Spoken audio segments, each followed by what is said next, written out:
On s'intéresse maintenant à l'équipe du CESAG. Présentation de solutions. Rappelons que le thème principal est l'agriculture.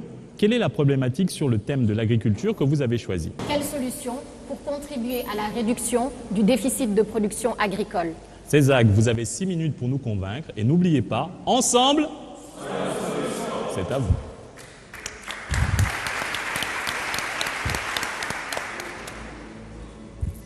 La terre, elle ne ment jamais. Nous venons de la terre et nous retournons à la terre. Tout porte à croire que la terre est cet élément dont l'homme ne pourra jamais se défaire. Nous marchons sur la terre, nous bâtissons nos maisons avec la terre et mieux encore, nous tirons de la terre des éléments nécessaires à notre subsistance. L'agriculteur est par définition cet artiste qui façonne la terre afin d'en tirer le rendement le plus élevé tout en maintenant sa fertilité. Un disciple de Socrate disait ceci: l'agriculture est la mère de tous les arts. Lorsqu'elle est bien menée, tous les autres arts prospèrent. Lorsqu'elle est négligée, tous les autres arts déclinent, sous terre et sous mer. Partant de là, permettez-moi de renommer l'agriculture comme étant le 8e art. Ce chiffre 8, lorsque vous le couchez, donne le signe mathématique infini, comme pour dire que l'agriculture est vouée à un bel avenir. Mesdames et messieurs, chers membres du jury, bonjour. Je m'appelle Béatrice Sagna et je suis chargée de vous parler d'une problématique cruciale de développement. Quelles solutions pour contribuer à la réduction du déficit de production agricole? Pour ce faire, abordons tour à tour le problème qui se pose, la solution que nous préconisons et enfin l'impact de la solution. Le déficit de production agricole signifie que nous consommons plus que ce que nous produisons. Et la direction de l'analyse, de la prévision et des statistiques agricoles sur la campagne 2012-2013 notait un déficit de plus de 900 000 tonnes pour le riz, 738 pour le gombo et 10 tonnes pour l'aubergine. Vous n'avez rien remarqué?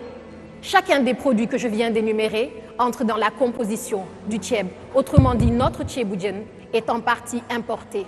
D'ailleurs, nous importons plus que nous n'exportons. En 2013, c'est 222 milliards de francs que nous avons déposés tout juste pour importer le riz. Cela correspond à 4000 maternités modernes comme celle de la région de Oussouye. Pourtant, l'agriculture sénégalaise dispose d'atouts considérables. Des ressources en eau, 30 milliards de mètres cubes. 3 800 000 hectares de terres cultivables, correspondant à 5 322 219 terrains de football aux normes de la FIFA. Une population de 14 millions d'habitants, dont les 2/3 ont moins de 25 ans. Alors comment expliquer ce paradoxe qui existe entre le potentiel d'une part et le déficit d'autre part? Raison pour laquelle, pour mettre en lumière cette mine d'or qui se trouve sous nos pieds, il convient de s'interroger sur une question.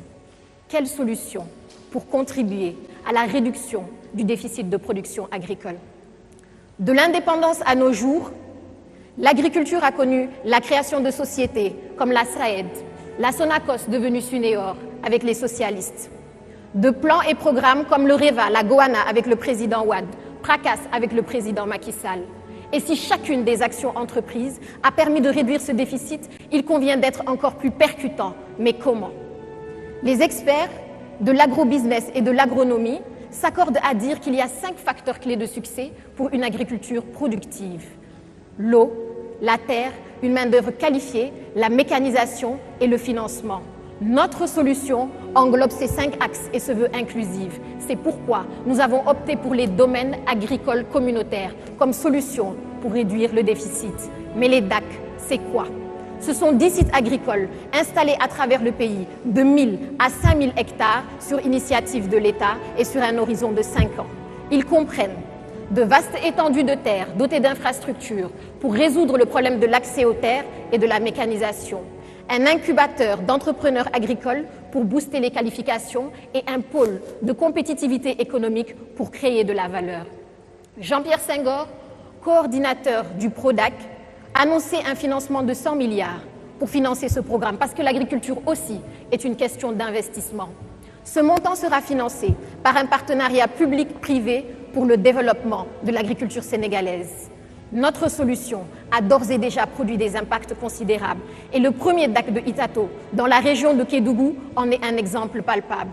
D'un point de vue social, il se traduit par le renforcement de l'identité rurale, un frein à l'exode rural et la réaffirmation de la lutte contre l'insécurité alimentaire, quand on sait que 30% des ménages ruraux au Sénégal sont menacés par l'insécurité alimentaire. D'un point de vue économique, il se traduit par l'augmentation du pouvoir d'achat des ménages, avec la création de 300 000 emplois sur un horizon de 5 ans. Et enfin, sur le plan environnemental, il se traduit par la préservation de la nature à travers la sensibilisation des acteurs, à travers les formations PRODAC. En définitive, nous avons opté pour les domaines agricoles communautaires comme solution et moteur de la croissance inclusive d'une agriculture qui nourrit ses hommes et nourrit les autres secteurs de l'économie. Mesdames et messieurs, ces dernières semaines, nos déplacements de l'entreprise agricole Tropicasem aux fermes de Bayard ont suscité en moi la vocation d'appartenir au ballet de l'agriculture. Et si ce ballet est assimilable à une chanson, alors je laisserai tout dans la chanson. Parce que la terre, elle ne ment jamais. Je vous remercie. Merci. Béatrice de l'équipe CESAG, sous vos applaudissements. Une première épreuve.